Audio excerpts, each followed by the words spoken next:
Alors, qu'est-ce que c'est les politiques financières? Donc, l'objectif visé, c'est de s'assurer de la protection des biens monétaires et non monétaires qui ont une valeur pour les activités de l'organisme. Donc, les politiques monétaires, c'est ce qu'on appelle d'implanter vraiment des politiques, des pratiques écrites qui seront axées sur la gestion des risques. Alors ça, c'est un thème très en vogue en ce moment, la gestion des risques dans nos organisations. On parle beaucoup de la gestion des risques. Si vous allez sur Internet et que vous écrivez « gestion des risques des OSBL » ou des OBNL, vous aurez beaucoup de guides sur la gestion des risques. Et les questions qui nous sont posées à cet effet, c'est « Oh, c'est lourd comme système, il y a beaucoup de choses à faire. » Alors, j'ai tenté de résumer ça. Je ne suis pas en train de dire que c'est complet, mais pour les plus petits organismes, qu'est-ce que ça veut dire la gestion des risques? Alors d'abord, qu'est-ce qu'un risque? Un risque, c'est l'éventualité que survienne un événement qui influera sur les objectifs. Il est mesuré en termes de conséquences et de probabilités. Donc, dans la gestion des risques, on ne peut pas tout protéger. Alors, vous êtes à vélo, vous vous mettez un casque, vous avez des miroirs, vous avez des réflecteurs, c'est parfait, mais vous pouvez quand même tomber. Alors, c'est ça la gestion des risques. On essaie d'être équipé pour ne pas se blesser trop ou trop se blesser, mais en même temps, on ne peut pas tout contrôler et tout réduire les risques à zéro. Il faut faire ce qu'on appelle une analyse de coût-bénéfice. Donc, est-ce que s'il y a un coût à couvrir le risque, est-ce que ce coût-là est moindre que les bénéfices qu'il engendre? Alors, essentiellement, quand on lit toute la documentation sur la gestion des risques, on a 3 types de risques dans les OSBL, les enjeux financiers, les ressources humaines et les bénévoles, ce qui est une réalité des OBNL, et les actifs, donc les biens non monétaires. Une politique de gestion de risque se résume à regarder quels sont les risques liés sur ces 3 types d'enjeux, donc enjeux financiers, ressources humaines et actifs. Qu'est-ce qu'on peut se poser comme question? Alors, c'est à la direction générale, d'abord, à faire ce travail-là, parce que la direction générale a les mains dans la pâte, donc elle connaît, la direction générale, le type de risque qu'il peut y avoir. Alors, on se pose les questions, quels sont les types de risques qu'il y a dans notre organisation? Perte d'argent liée aux encaissements. Est-ce qu'il y a des risques à cet effet-là, sur les encaissements? Par exemple, on récolte de l'argent dans des caisses ou dans des boîtes. Est-ce qu'il y a une probabilité que des gens pigent dans ces caisses-là? On a une cloche à l'entrée où les gens peuvent mettre des dons. Donc, comment on peut se prémunir de ça? Bien, mettre un cadenas et mettre une fente pour récolter l'argent qui soit suffisamment petite pour que personne ne puisse piger dedans. Et quand on compte l'argent, qu'il y ait 2 personnes qui comptent l'argent. Donc, tout ça, c'est de la gestion de risque, c'est du contrôle interne. Donc, perte d'argent liée aux déboursés. Est-ce qu'on a une politique sur les déboursés? Notre direction générale a le droit de faire des chèques sur quel type de transaction, jusqu'à quel montant? Ça prend combien d'approbations? Est-ce que c'est rédigé, ça? Est-ce que c'est écrit? Est-ce qu'il y a une surveillance? Perte liée au mauvais contrôle des salaires. Alors, est-ce que les heures sont bien comptabilisées? Est-ce qu'on paie ou non les heures supplémentaires? Donc, c'est toutes sortes d'exemples comme ça qu'on se donne. Et à chaque fois qu'il y a interprétation qui peut être faite de manière différente de 2 ou 3 individus, c'est important de se doter d'une politique. Comme ça, les choses sont claires et sont écrites. Les risques liés aux ressources humaines, travail en surtemps, travail improductif. Donc, c'est des éléments qui existent autant dans les OBNL qu'ailleurs. Comment on s'assure que les gens font ce qu'ils ont à faire? Est-ce qu'on paye le temps supplémentaire? Je vous dirais que dans les OBNL, la plupart du temps, la réponse, c'est non. Mais en même temps, on ne peut pas exiger des employés des OBNL qui fassent 60 ou 70 heures par semaine et qui en soient payés 35. Parce qu'à un moment donné, les gens sont fatigués et deviennent désengagés. Et ça, c'est terrible pour nos organisations. Donc, c'est important d'avoir encore une culture d'entreprise qui soit sensible à ça. Et si, encore une fois, il y a trop de surtemps, bien, il faut se poser la question, est-ce qu'on a trop de projets? Puis on n'a pas les moyens d'engager d'autres personnes. Donc, ça aussi, et c'est aussi important pour les directions générales de faire ce travail-là sur eux-mêmes aussi. Parce qu'une direction générale qui fait toujours du surtemps entraîne ses employés à faire du surtemps, et là, donc, on s'en va dans un cercle vicieux. Travail improductif, on le voit beaucoup avec les médias sociaux, avec l'accès à l'ordinateur. Donc, c'est important d'instaurer un certain contrôle, non pas d'être toujours en train de surveiller, mais de sensibiliser Donc, la direction générale doit faire ça et doit en faire rapport à son conseil d'administration. Contrôle sur les bénévoles. Donc, premièrement, un contrôle d'ordre, est-ce que ces bénévoles-là ont un casier judiciaire? Ça aussi, ça peut paraître un manque de confiance, mais très souvent, on a des organisations où les bénévoles travaillent avec des enfants. Donc, dans ce temps-là, c'est très important de faire ce genre de contrôle-là. Contrôle sur l'attitude des bénévoles envers notre clientèle, sur un code vestimentaire. Ce sont tous des exemples que j'ai vécus. Donc, comment s'habillent les bénévoles. Ça peut paraître très opérationnel, mais la direction générale doit surveiller ça.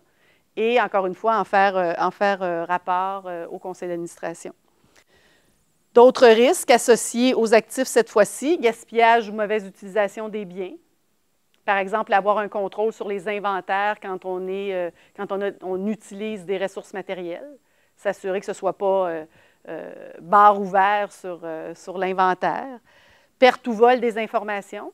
Je le disais tantôt, s'assurer d'avoir des copies de sûreté. Et surtout pas à côté de l'ordinateur, parce que si le bâtiment passe en feu, on perd à la fois la copie maître et la copie de sûreté. Et s'assurer aussi qu'est-ce qui arrive si la technologie flanche. Est-ce qu'on est capable de travailler? Est-ce qu'il faudra faire du retard dans la production des services? Donc, on a-tu un plan B, finalement? Donc, c'est ça de la gestion de risque, c'est de mettre en place des moyens de se prémunir contre les risques pour les principaux risques, bien sûr.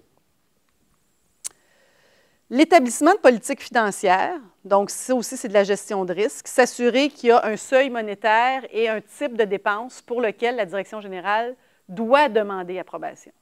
Donc, les dépenses opérationnelles, ça va, mais par exemple, une direction générale qui veut aller représenter l'organisme à Paris au mois de juillet, donc, il faut se poser la question, est-ce que c'est pertinent? On sait qu'à Paris, au mois de juillet, c'est coûteux. Il peut y avoir un événement, il peut ne pas en avoir, mais c'est important, encore une fois, pour protéger aussi la direction générale, de demander au conseil d'administration si c'est un événement qui n'arrive pas à chaque année, est-ce que je peux y aller? Et même si c'est un événement qui arrive à chaque année, quand on parle de voyage, quand on parle de dépenses de représentation, on sait que c'est un enjeu qui est de plus en plus surveillé, qui est de plus en plus jugé par les parties prenantes. Donc, je pense que c'est de bonnes pratiques de s'assurer que la direction générale va s'assurer qu'elle a la légitimité de le faire auprès de son conseil d'administration. La gestion du temps supplémentaire, j'en ai déjà parlé. Qu'est-ce qu'on fait pour compenser? Alors, on peut dire, tu peux prendre ton temps supplémentaire en semaine de vacances, mais ces semaines de vacances-là, sont-elles rémunérées ou non?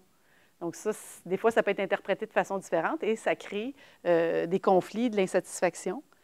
Gestion des comptes à recevoir. Donc, plusieurs organisations des revenus autonomes vont faire crédit à leurs clients et peuvent attendre très longtemps avant d'être payés. On dit, ah, ben, on n'est pas pressé de payer, c'est un OSBL, c'est un OBNL. Mais un OBNL, c'est un commerce. Quand on a des revenus autonomes comme OBNL, bien, il faut s'attendre à être capable de dire à nos clients, bien, si tu ne nous payes pas, on ne t'offrira plus de services. Donc, c'est un commerce et il faut toujours s'assurer aussi, quand on regarde la gestion des comptes à recevoir, d'être capable de récupérer ces comptes à recevoir avant de payer ces comptes à payer. Alors, je ne sais pas si je me fais bien comprendre, c'est un peu technique, là, mais c'est-à-dire que souvent, les organisations ont des problèmes de trésorerie. Quand je vous parlais des problèmes de liquidité, c'est qu'on paye rapidement nos fournisseurs, mais on ne va pas rapidement récupérer l'argent des clients qui nous doivent de l'argent. C'est sûr qu'on va se retrouver dans un problème de trésorerie. Donc, c'est la même chose que vous autres. Si vous dépensez votre salaire avant d'avoir encaissé votre salaire, vous allez vous trouver dans un problème de trésorerie. Donc, c'est la même chose. Gestion des achats, s'assurer d'avoir une bonne politique d'achat. Ne pas sur-acheter. Pourquoi? Parce que la gestion des inventaires, ça coûte cher. Donc, si on est dans une organisation, par exemple, une organisation qui, j'ai en tête un exemple, Moisson Montréal. Donc, la gestion des achats, Moisson Montréal reçoit beaucoup de dons, mais doivent acheter parfois des denrées. Bien sûr, s'ils achètent trop de lait ou trop de fruits ou légumes, bien, ça va être des pertes. On ne peut pas donner de la nourriture qui est plus comestible. Gestion de la marge de crédit. Certains organismes doivent avoir recours à une marge de crédit parce que les subventions encaissées arrivent après l'événement. Donc, on a engagé les coûts avant de recevoir les revenus. Mais en même temps, il est encore une fois de bonne pratique pour une direction générale et les membres de conseil de s'assurer que l'organisme ne soit pas 12 mois par année en utilisation de sa marge de crédit. Pourquoi? Parce qu'il y a des frais d'intérêt. Donc, si on paie de l'intérêt pendant 12 mois par année sur l'utilisation de la marge de crédit, c'est donc des coûts supplémentaires. Il faut toujours avoir une logique dans les politiques financières d'un OBNL, une logique où l'on se concentre sur la gestion des coûts. Parce qu'un OBNL, ça a d'abord des coûts et il faut trouver les revenus pour payer les dépenses.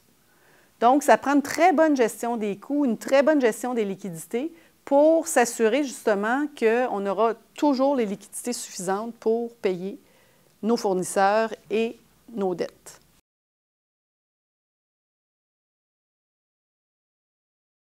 Je pense que ça devrait être, bien, ça devrait, encore une fois, il n'y a pas de devrait, j'aime pas beaucoup les devraient, là, mais on peut penser à une politique de gestion de risque qui soit d'abord, qui émane de la direction générale, parce que la direction générale est celle qui est au courant des risques en place. Donc, la direction générale doit d'abord faire un examen de ces risques-là et il peut y avoir un travail conjoint avec un comité du CA pour dire quels sont les risques que l'on veut vraiment couvrir et les autres que l'on laisse aller.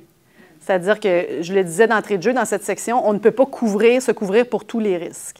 Mais en même temps, les plus importants, que ce soit financièrement ou sur la réputation de l'entreprise, parce qu'un risque dont je n'ai pas parlé, c'est le risque de réputation. C'est le plus important, c'est-à-dire, par exemple, les bénévoles, si on n'a pas de contrôle au niveau de leurs antécédents judiciaires et qu'on travaille avec des enfants et qu'il arrivait quelque chose, la réputation de l'entreprise, de l'organisme pourrait être entachée à jamais ou pour toujours. Alors, c'est important de réfléchir à ça et je pense que ça devrait se faire conjointement. D'abord, une approche plus faite par le DG qui va aller solliciter l'avis du conseil d'administration pour savoir quelles sont les ressources ensuite que l'on met pour se protéger contre ces risques-là ou se prémunir d'événements fâcheux liés à ces risques-là. Donc, un ensemble de personnes, à mon avis.